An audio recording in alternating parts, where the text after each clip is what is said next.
Over the past week, I've become obsessed with the Little Nightmares franchise. I've replayed some of the first game, checked out the prequel game on mobile devices, watched a ton of lore videos, and I even got my hands on the demo for the upcoming Little Nightmares 2.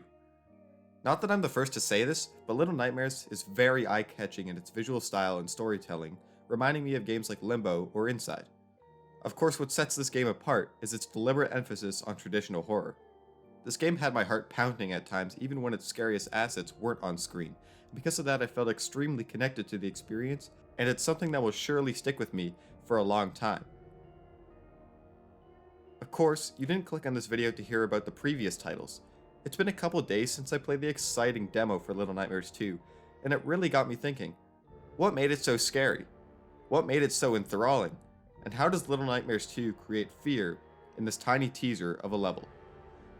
Let's get into it.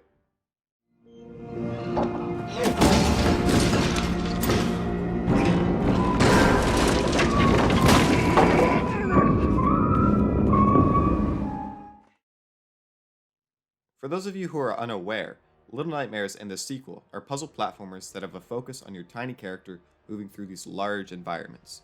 We'll start at the beginning where the intro cutscene somehow gives us so much with very few things actually happening. Let me explain.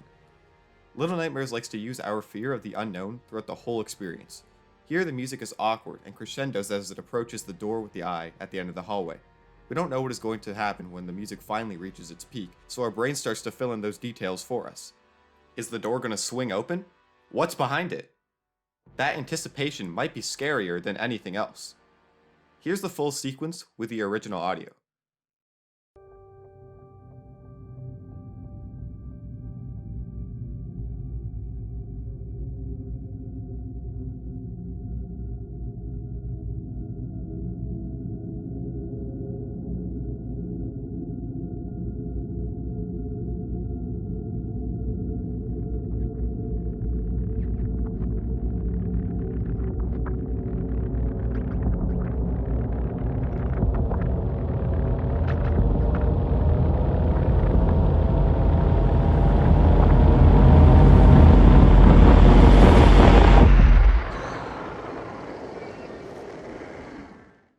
Of course, the camera cuts to black, as the game saves that reveal for another time, letting that uneasy feeling of not knowing stay with us for longer.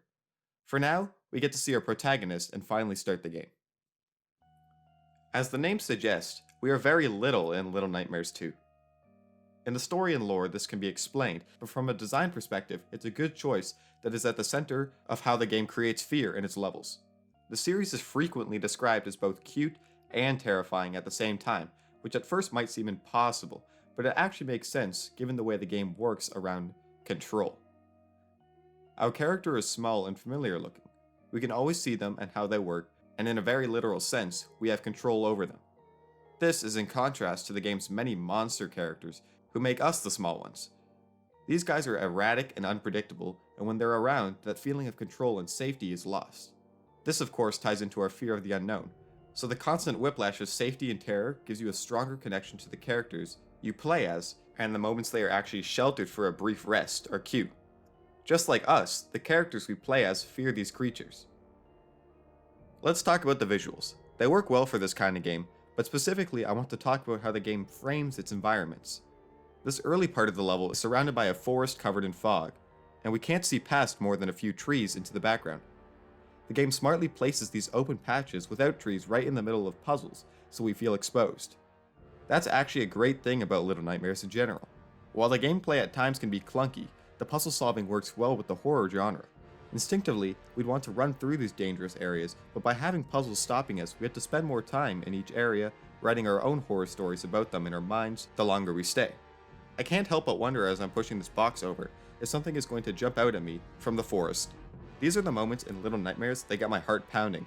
Not when the nightmares are present, but rather when they're just off screen.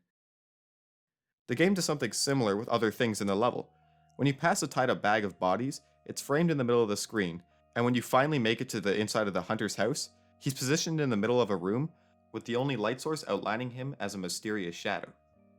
Let's actually talk about the hunter now. Through the first 2/3 of the demo, we never see the hunter. Just like the door with the eye, the game saves that reveal until the tension and stress has peaked to keep you guessing. We keep hearing music and sounds that suggest something is following us, and when we make it to the room full of stitched together bodies, our mind really starts to go off. If this unseen threat can dispose of these big characters, then they must be scary. And what happened to these characters anyway? The answers are there if you look for them, but the uncertainty is almost scarier than the reveal.